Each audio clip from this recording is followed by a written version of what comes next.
Thank you for joining us. This is Nationwide. I'm Ruth Aguela. President Bola Tinubu joins the Christian faithful to commemorate Easter, a significant moment and a glorious celebration of the triumph of life over death. The president warmly greets Christians in Nigeria and around the world on this occasion, emphasizing love, sacrifice and compassion as the patent themes of this solemn season. In a statement by Special Advisor to the President on Media and Publicity, Ajuri Ngelale, President Tinubu notes that the sacrifice of Jesus Christ for humanity is an emphatic lesson for leaders and all Nigerians to yield to selflessness and compassion and be steadfast in the pursuit of a united, peaceful and prosperous nation. The President strongly commends Nigerians for the sacrifices they have made in the past few months for the nation to be stirred to the path of recovery and sustainable growth, assuring them that the seeds of patience which they have sown are beginning to sprout and will in no time bring forth an abundance of good fruits. As Christians celebrate the victory of life over death as exemplified by the resurrection of Christ, President Tinubu assures all citizens that Nigeria will triumph over its challenges as his administration remains firmly committed to this end. President wishes Nigerians a happy Easter. And of course, you know, today is Good Friday, and Nigerians have been reminded of the importance of mankind sacrifices for one another and the nation, just as Jesus Christ died for the salvation of mankind. This formed the central messages of clergies in Abuja as Christians commemorate this remarkable day. Ekene Ndulwe reports. Christians across the world commemorate the Good Friday as a day that Jesus Christ died on the cross of Calvary for humanity, so that he could save mankind from sins and condemnation. Most Christian denominations commemorate the day with church service to reflect on the supreme sacrifice paid by Jesus Christ. At the Church of Epiphany, Gariki, Abuja, it was a celebration of love and sacrifice, as Reverend Ifanya Kunna reminded the congregation of the essence of the death of Jesus Christ. The lesson we learn from this is the lesson on love. We should love one another unconditionally. This love should be sacrificial. We should be ready to pay a price for our nation. Other clergies further harped on the significance of the day, emphasizing that the death of Jesus has brought victory for humanity. Impact of today is for us to reflect on what Christ died for, and don't allow the death of Christ to be in vain. Do you know that if Christ hadn't died, we all would have been doomed for destruction? But he died as this penal substitution, taking what could have been our penalty. Sacrifice, love and peace is what today connotes. And today is called good because today also the foundation of Christianity has been laid. As Christians commemorate the day, clergies are advising Nigerians and indeed all Christians to imbibe the lessons of sacrifice as reflected in the death of Jesus Christ and apply same towards building a better Nigeria. Ekene Ndulwe, NTA News.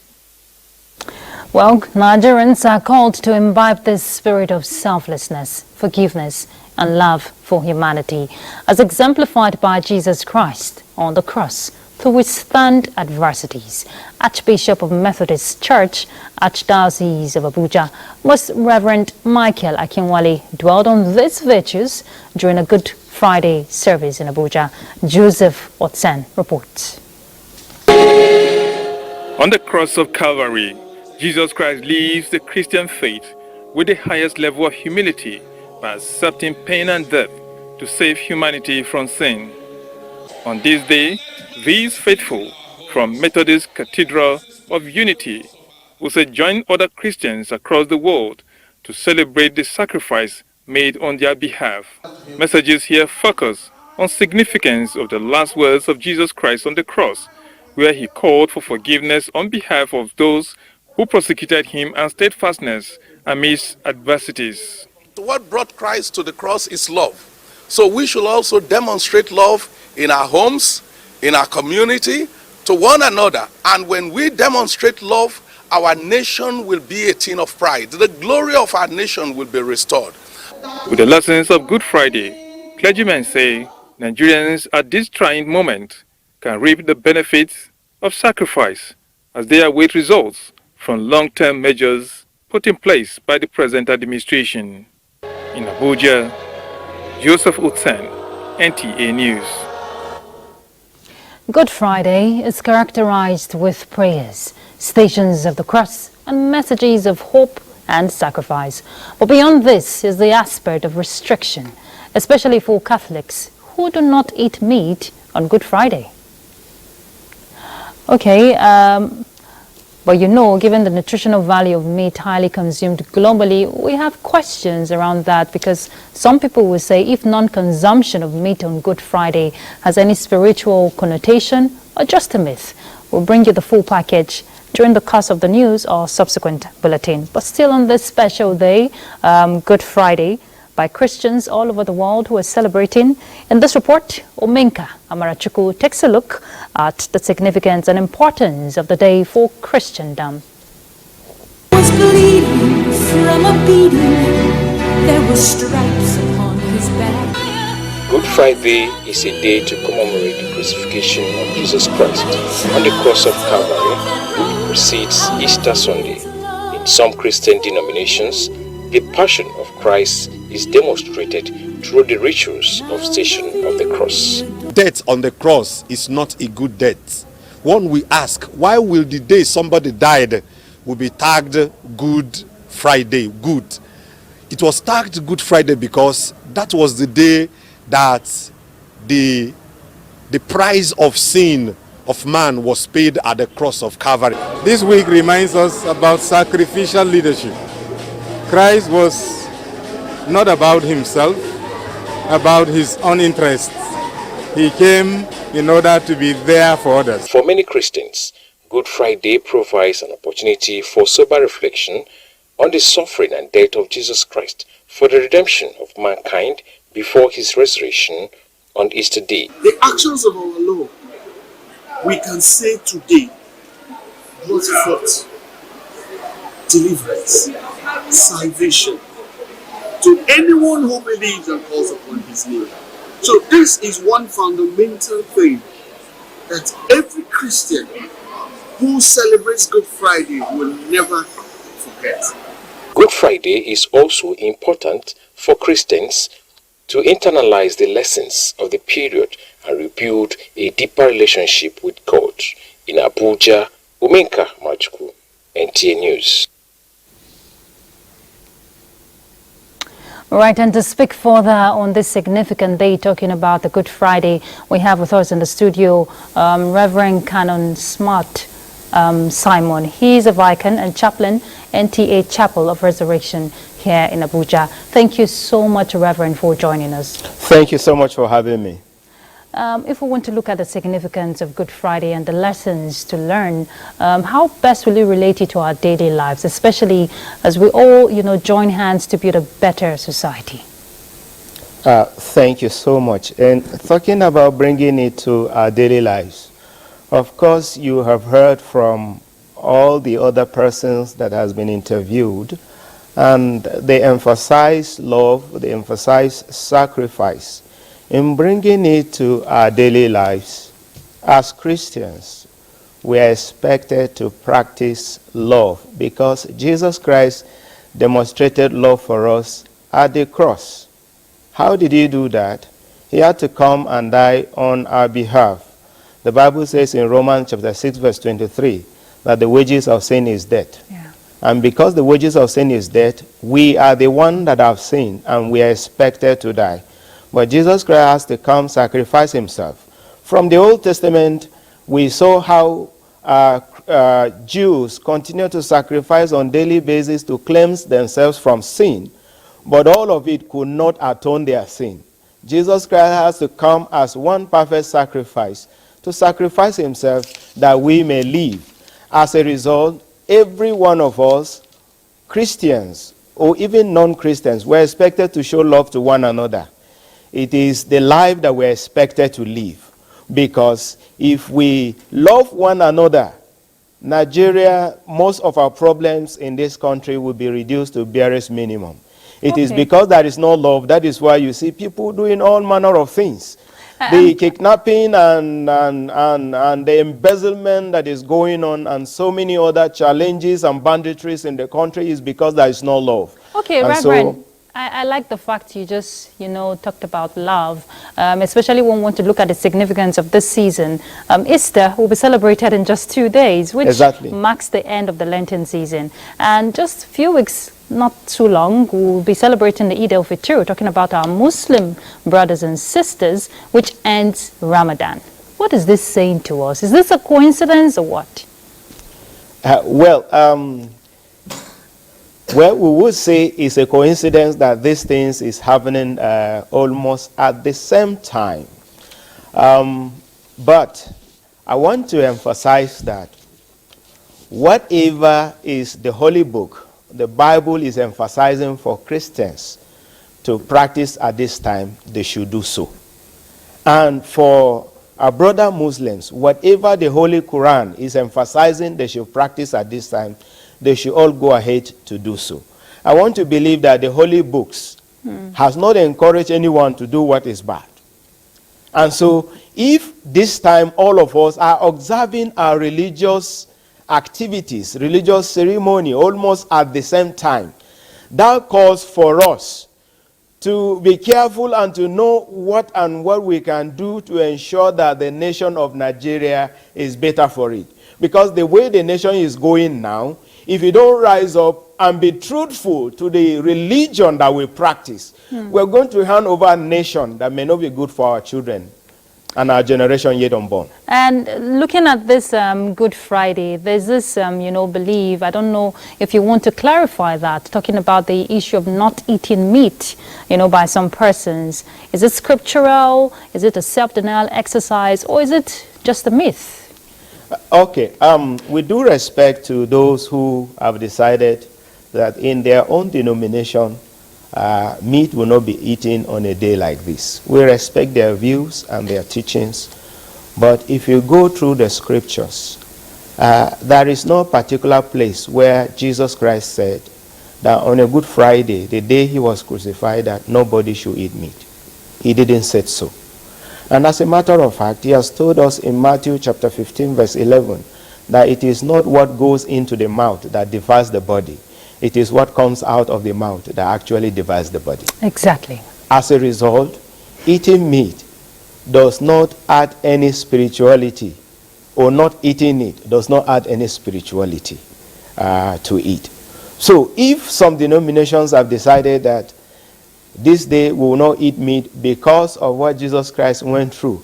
Of course, from some of the video clip we saw from the YouTube, you could see the amount of torture he has to go through. It is as a result of this torture and the blood they are seeing. They decided to respect this day to say that we will not eat meat. But it's not that those who eat it have committed any sin. No, it is not a sin at all. Indeed. Because we can't see it in the scriptures.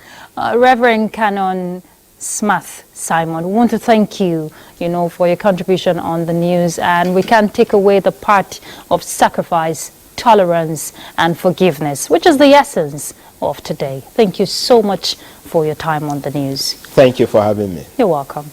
All right, we'll just cross over, but still the same conversation. We're not forgetting it's Good Friday. Let's find out how Lagos is celebrating. Adeola. Lagos marked the day very well. As Nigerians reflect on the challenging realities this period, it must drive us to reach a point of building an enduring bridge that could help strengthen the cracks that have affected many areas. These were words from clergy on Good Friday. Diana Ajali completes the report. Good Friday represents suffering, endurance, and commitment to the cause, and Nigerians must channel their efforts towards national development and unity. And for Christians, must exhibit the virtues of love, sacrifice, selflessness, and forgiveness, as exemplified by Jesus Christ during his ministry on earth. With national interest on top our agenda, Nigeria will be able to overcome all the contending issues that may have weighed it down, and though be able to attain lofty heights in all aspects of its national life by promoting positive attitude towards national development. Clergymen at the special service visited charged Nigerians to imbibe the culture of love and promote peace among one another, irrespective of religious differences or ethnicity. It made us to know that there is paradise and there is hellfire. So we behave well, behave nice, love our neighbors as ourselves, then we reign with Jesus Christ. Recognize him, this the power of discernment, to recognize him, to know that he is our Lord and Savior. He loved us by giving himself whole and entire for our joy, for our happiness, for our salvation. And that is what he expects each and every one of us to do. Good Friday signifies a symbol of hope, turning negative to positive, sorrow of Jesus to joy of the world. The crucifixion of Jesus Christ on cross of Calvary brought about total forgiveness of sin and reconciliation between God and man. God is not a magician. He's laid his rules. He's died on the cross. He wants you to believe. He wants you to fear him. He wants you to behave appropriately. Then you will pass the exam. It is hoped that lessons from the period of the Holy Week will continue to reflect in the lives of individuals, even after the Easter celebration. In Lagos, Diana Ajale, NTA News. And to other reports, the Lagos State Governor Babajide Sanwo-Olu is advocating single-digit interest rates for micro, small and medium enterprises across the country to increase access to financial support and boost businesses. This was at a forum for women in Lagos tagged Economic Inclusion of Women at the Grassroots and Community Level. Joy Ken Abakuya reports. The forum, organized by the Lagos State Ministry of Commerce, Cooperatives, Trade and Investment, was initiated to recognize and discuss the indispensable role of women in shaping businesses and unlocking economic prosperity. My advice to women is that they should never give up. They should never give up. They should still continue doing what they are doing, continue doing their business. The Lagos State Governor, represented by the Deputy Governor, Dr. Obafemi Hamzat, says the state government has initiated several empowerment programs, including those that support women-owned businesses by ensuring access to capital, training, and network necessary for business growth. So this gathering today is a testament to our collective resolve to break those barriers and pave way for a future where every woman can succeed in their businesses. Women entrepreneurs at the grassroots in our various communities should always be encouraged to adopt more empathetic, collaborative, and census building styles that are key to our overall national progress. The benefit is for them to be able to thrive and scale from an economic prosperity standpoint. The forum is an initiative of the state government and partners to promote women-owned businesses, access to market, and international exposure. In Lagos, Joy Ken Abakuya, NTA News.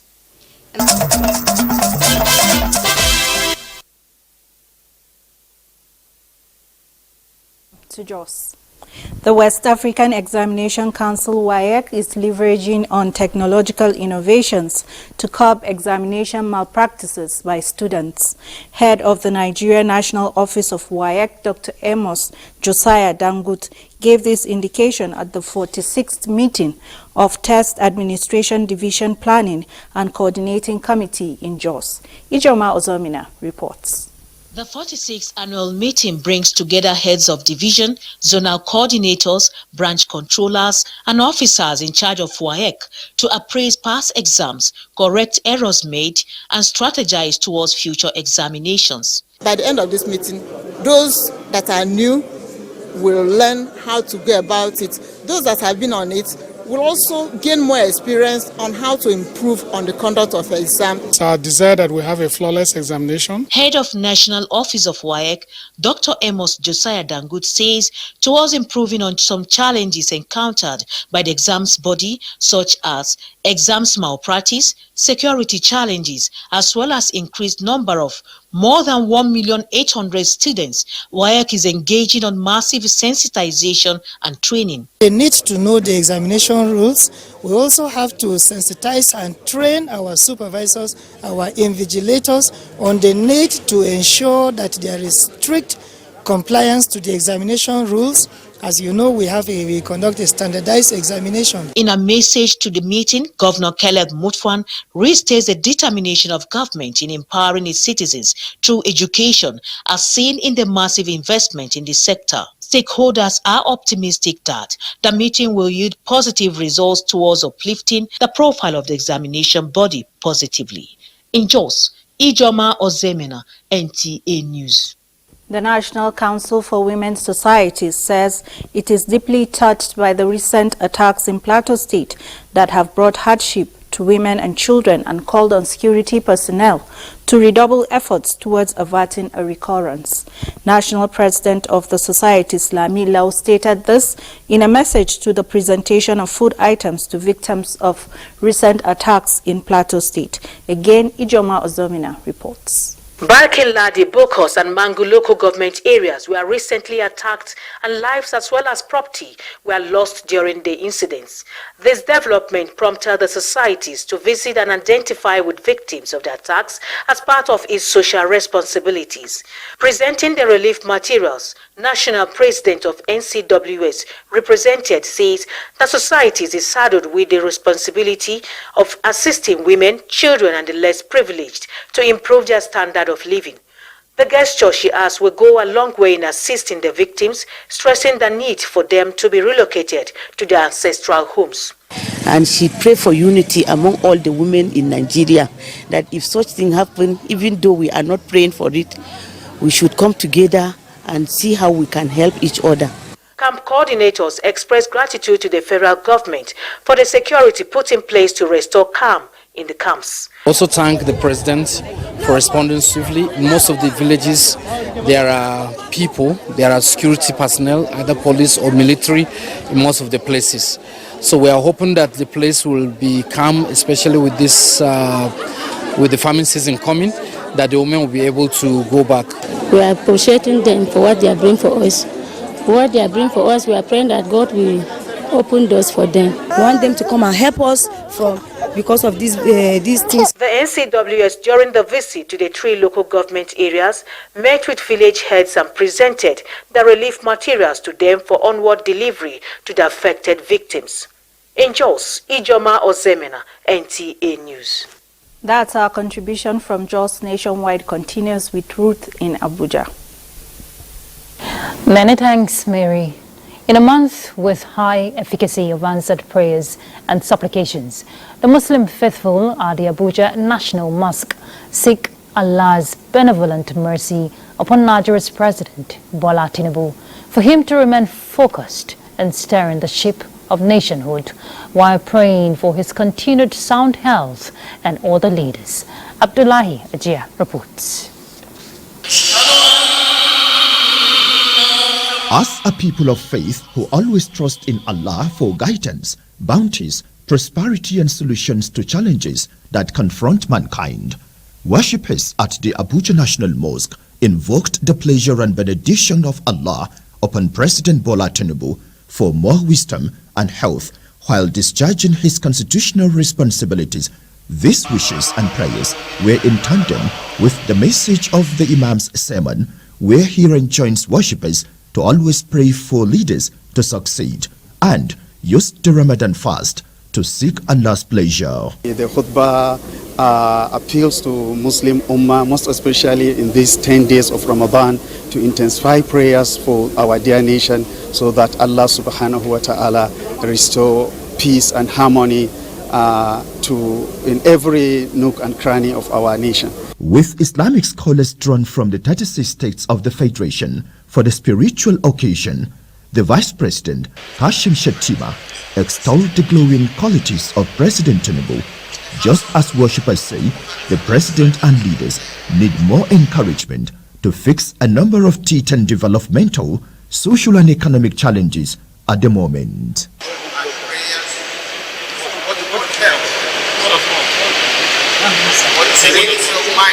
The ulama in Nigeria, they are here to pray for him, and the Vice President Shettima for the good Nigerians. Dua and supplications suffice in multitudes for Allah's quick and divine intervention, using the Ramadan, especially the last 10 days, as an intercession.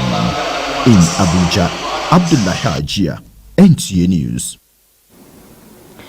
The APC National Integrity Movement has hosted party supporters to iftar breakfast in Abuja and offered prayers for the success of President Bola Ahmed Tinubu's administration.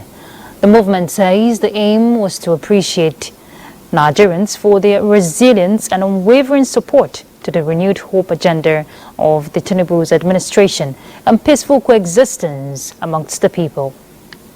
Family, we wish him well and we appreciate him for some certain measures that he's taking, you understand, in terms of area of response to insecurity and even the hardship of this currency and other things which Nigerians are understanding with him. We know it's not easy when you want to put a correction to certain things. It's an opportunity for us to call ourselves, eat together, marry together, love and discuss issues that will put us forward. Seeing everybody from northwest, we are like brothers here. You can see how beautiful it is. This is a very good country. I love this country so much. The group said Nigerians have demonstrated strong will in the holy month of Ramadan and Lent to foster a united and progressive Nigeria. We look at another issue. For commuters who apply the major highway the interchange link, that's Kuba Expressway to Bega Roundabout in the city center of Abuja. Well, you would have cited instances where self-imposed Road Transport Task Force make frantic efforts to arrest road users dropping or picking up passengers at different points. Now, this act sometimes results in fatal accidents, putting the life of other road users at risk. Onotu Yakubu brings us a report from one of the locations and also, to tell us what authorities are doing to address that. Motorists plying the route refer to their activities as haven't become too overbearing and taking the dimension of attempted kidnapping.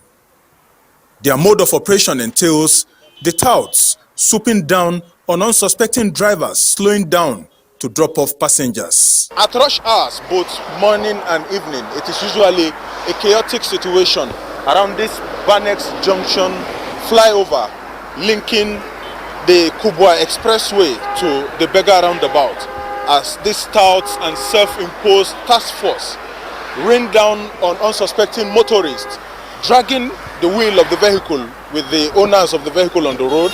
I stopped over with a friend who wanted to come down. The next thing, they jumped into my car, started pulling my steering and my key. It's a serious threat. The first time that I encountered it, I was thinking that they are kidnappers. I was struggling with them, with the vehicle, and I was even trying to at least cause a cell. Then later on, they dragged the vehicle and then drove to this place. In one instance, their recalcitrant activity led to this multiple road traffic crash at one of the bus stops along the road, which left some of the victims injured.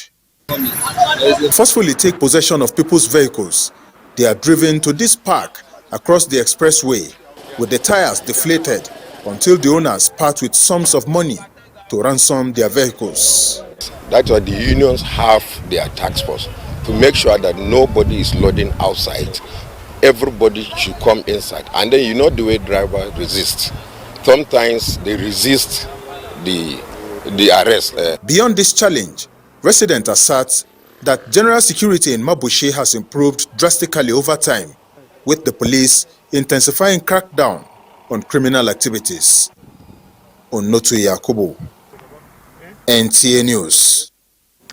All right, let's get more insight into the issue. We join our correspondent live now, Onotu, who is at one of the major highways here in Abuja. Onotu, if you can hear me, all right, let's quickly connect. Onotu, this self-imposed road transport tax force, of course, I know you've witnessed some of the incidences, and I have also seen how they impose, some certain rules upon road users, and that way causing confusion, more like a nuisance. Please tell us, what are your findings? Ruth, I can authoritatively confirm this to you and the viewers that several locations have experienced this. I've been in vehicles that found themselves in situations around this bus stop as it stretched through the length of this kilometers long road. And it is usually a very nasty situation, as the background report rightly said. In fact, if you look through, unfortunately today is a public holiday, so the traffic is a little bit reduced compared to the reality. But at periods like this, rush hours, as you see behind me, it is usually a very chaotic situation. Drivers, in fact, you dare not make the mistake of stopping even to pick a call around any of these routes. These guys from nowhere, they send down on you like kidnappers in some sort of commando form, and forcefully, in fact most cases they forcefully evict the driver, the owner of the vehicle, from his vehicle and then take the vehicles away on account of being task force of transport unions. And whenever it happens, most times most of the victims are left at the mercy of whatever situation they find themselves in their hands, and it is usually not palatable. Accounts from most of the victims have always brought back feedbacks that connotes a situation where non-state actors have taken over government roads and decided to do whatever they like, and that has been the reality. Of course, occasionally the Mabushi division particularly have made concerted efforts occasionally to dislodge them, but of course, as you know, patrol teams are not meant to be stationed at a particular location. So as they come in and dislodge them, the moment the patrol team moves from here, from these locations to other locations to ensure security, these guys return and continue to operate with impunity. That has been the reality for a couple of years now along this, particularly this route and other major expressways across the territory. Routes. If they're self-imposed, like your report has stated, why are the authorities, those concerned, not doing anything, like putting a check to all this nuisance? A couple of times while we've done carried out our responsibilities to do stories to highlight this challenge. The park managers, some of these designated, so to speak, they are parks that just spring up all of a sudden out of the blues, and when you ask them, they tell you the FCT Transport Secretariat is aware of their operating as parks in places that ideally are supposed to be designated as green areas, so to speak, that they have documents giving them the authority to operate. But then when you go to get confirmation from the Transport Secretariat of the FCT administration, usually they don't want to speak to the issue, which goes to a large extent to show that maybe there is story behind it that is not being established before the public. But these guys have always had to be the ones who import these touts. The so-called private park managers are the ones who usually import these suspected touts to man the road and make the use of the road hell for motorists in the FCT. All right, Onotu, thank you for that insight, but we can't categorically say that's the stance of the situation. Let's assume that's what you have pictured based on your findings. Thank you very much, Onotu, for that insight. Yes. Our correspondent there just giving us report on some of the situations at some highways that, you know, can cause crash. But on to other issues. President of the Senate, Godswill Akpabio, has emphasized that global peace is essential to achieve economic prosperity for countries around the world. Speaking to newsmen on arrival from Geneva, Switzerland, where he attended the 148th meeting of the Inter-Parliamentary Union Assembly, Senator Akpabio urged countries to collaborate in preventing armed conflicts because they lead to proliferation of arms and weapons, thereby spreading insecurity. But also, even these arms we are talking about, where after the war, the arms will still be on the ground all over. And some may find their way into Africa. Many have already found their way into Africa. See the Libyan experience and what happened in Niger, and thereafter what happened in Borno State. So when it is happening, don't just say, oh, it is in Gaza. You watch out. At the end, when the war is over, the amount of arms that have entered into that region may end up in countries that have been very peaceful. Senator Akpabio felicitates with President Bola Tinubu as he clocks 72 and wished the Nigerians a glorious celebration of Easter. Wish him more wisdom, and we wish him more prosperity, not for himself, because he's already a prosperous man, but for Nigeria. I've also sent my message to the Chief of Defense Staff on the demise of the 16 soldiers that were brutally and in a horrific manner murdered in the Niger Delta region. And I have said that I will continue to encourage it.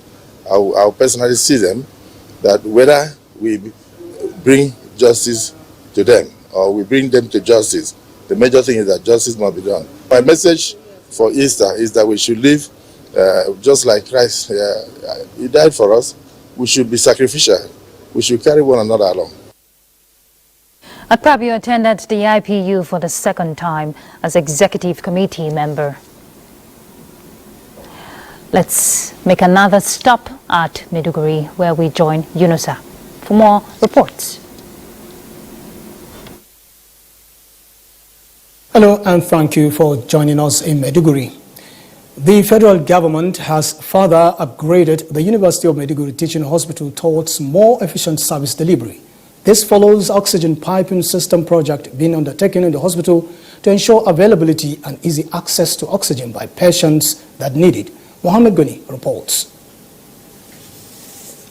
Having learned lessons from the COVID-19 pandemic, in which most mortalities were attributed to unavailability and inaccessibility of oxygen, the federal government thought it wise to upgrade facilities in some hospitals across the country, with the University of Maiduguri Teaching Hospital as a beneficiary. The plan was 100 beds to be piped per hospital. Interestingly, unfortunately, University of Maiduguri Teaching Hospital is one of the few that is getting up to 138 points. The piping system is in line with global best practice, comprising an oxygen plant for production and storage of oxygen gas, as well as a step-down mechanism and alarm system to guarantee efficient monitoring of oxygen dispensed to patients. The one we supply for this project was specifically made to be automatic so that we would not have any failure of any kind. The University of Maiduguri Teaching Hospital is also ready to commence kidney transplant with 4 operating theaters that guarantee simultaneous operation on 4 patients, as well as manage other kidney-related ailments using state-of-the-art facilities, which the Chief Medical Director says the oxygen piping system will make tremendous impact at minimal cost to patients. We do not charge any patient for oxygen. It's given freely. But certainly with the increase in cost of virtually everything from production to maintenance, certainly a small fee may be tied to it to ensure that the equipments are sustained by maintaining them. In appreciation of the gesture, the CMD says the hospital will continue to offer world-class service to Nigerians. In Maiduguri, Mohammed Goni, NTA News. As Christian faithful around the world observe the solemn occasion of Good Friday, marking the crucifixion of Jesus Christ, worshippers in Maiduguri, the capital city of Borno State, have gathered in various churches to commemorate this significant event. Emuna Garba reports.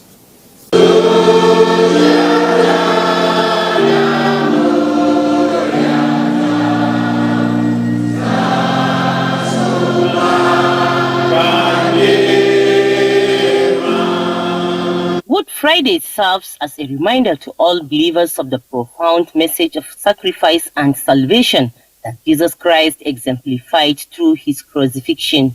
Amidst prayers and reflection, Nigerian Baptist Convention President Reverend Israel Akonde, among other clerics, urged the faithful to commit themselves to sacrifice and selflessness in tune with the message of salvation and the love of mankind that Jesus Christ bequeathed humanity. As Christians in Nigeria, we must make sacrifice again for all people of Nigeria and think of their own good, think of that which will be a blessing to them, and not live a selfish life. Jesus lived for us, and we also must live up for others. Anybody that believes in Christ, he is saved, just as it is recorded in the book of John chapter 3, verse 14 down to 16. Messages from across churches visited centered on the importance of Christ's sacrifice on the cross of Calvary, believed to be the foundation of Christianity and source of redemption for mankind. In Maiduguri, Maimuna Garba, NTA News. Those are the stories from Maiduguri. News Nationwide returns in Abuja with Ruth.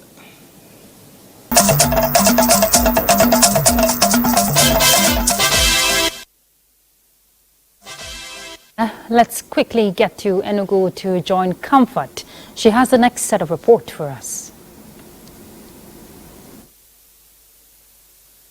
Thanks, Ruth. Good afternoon and welcome to Enugu Network Center. The Anambra State government is seeking ways of mitigating flood impact in the riverine communities of the state by building flood resilient structures. This was the focus of a two-day workshop organized by the Fiscal Planning Board in Oka. Uche Namwekoyo reports. Anambra State is one of the states of the Federation that usually suffer great loss whenever there is flood disaster. Residents of the coastal communities are often relocated to uplands prepared by government. In most cases, some of the residents refuse to relocate. This workshop is exploring ways of improving on flood-resilient structures that will enable the residents stay at their communities without being relocated no matter the level of flooding. Resource persons believe that knowledge can be drawn from Asia and some Western countries who have overcome these challenges through flood-resilient structures. To promote flood mitigative solutions, can the house that we live in be the thing that mitigates flooding?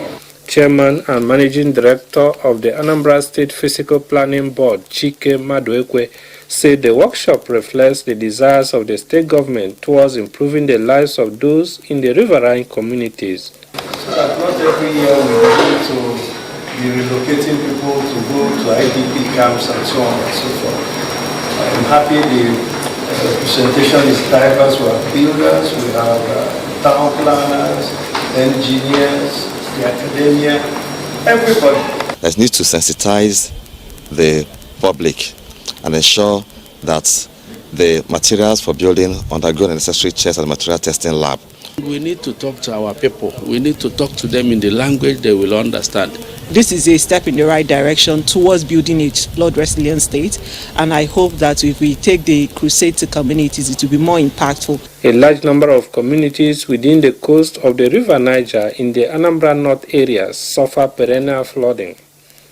From Oka, Uche Namwekoyo, NTA News. 6 members of the Enugu State House of Assembly elected on the platform of the Labour Party have officially announced their defection to the ruling People's Democratic Party, PDP. Chiagono Aro completes the story. The 6 lawmakers announced their defection on the floor of the House during their plenary on Thursday, 28 March 2024. According to the defectors, their cross-carpeting was instigated by the existence of irreconcilable division and incessant crisis within the Labour Party, both at the national level and across the states. The truth is that the mandate is that our tomorrow is here, and we have been seeing a great change in this our states. The best you can do as a progressive is to support a fellow progressive. Barrister Dr. Peter Silva He's not only a progressive, but he's a practical technocrat.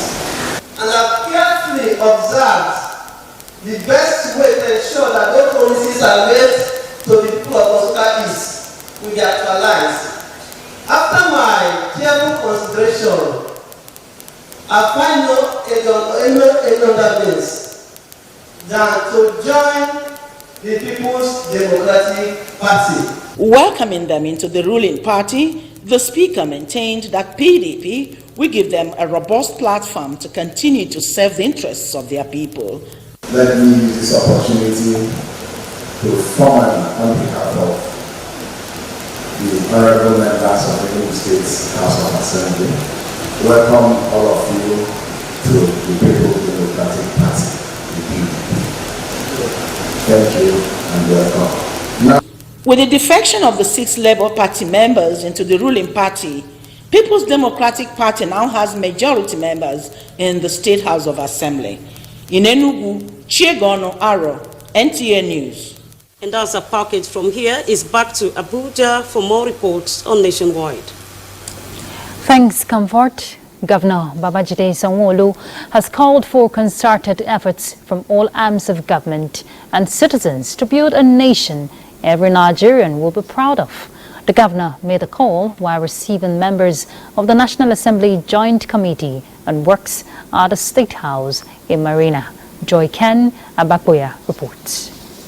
The National Assembly team, comprising members of the Senate and House of Representatives Committees on Works, are in Lagos to inspect ongoing repairs on the Third Mainland Bridge, the Carter Bridge, as well as the 700-kilometer Lagos-Calabar Coastal Road project. Identifying the Lagos Red and Blue Line Rail projects, leaders of the team hailed Lagos State Government for complementing the federal government's infrastructural drive.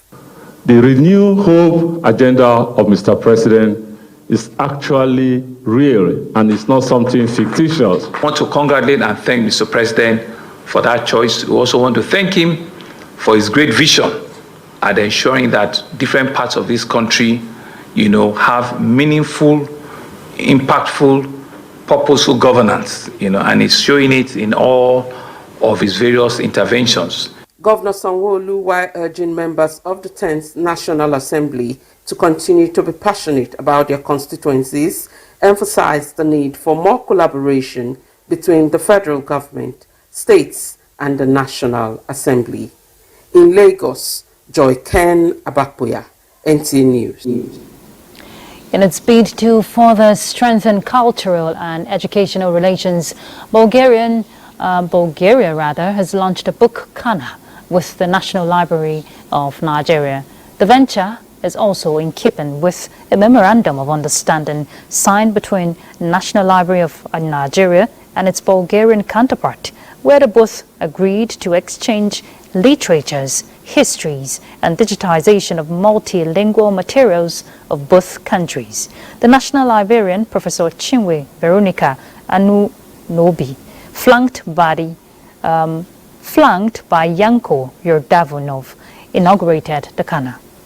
Doing for the past 2 years, especially in the digitalization area, which is actually the most important in modern days because that provides a much larger access to literature from all over the world. It's a dream come true. They're willing to send us staff that are going to help us in the digitization, repair, preservation of our resources because they're very much interested in history, culture.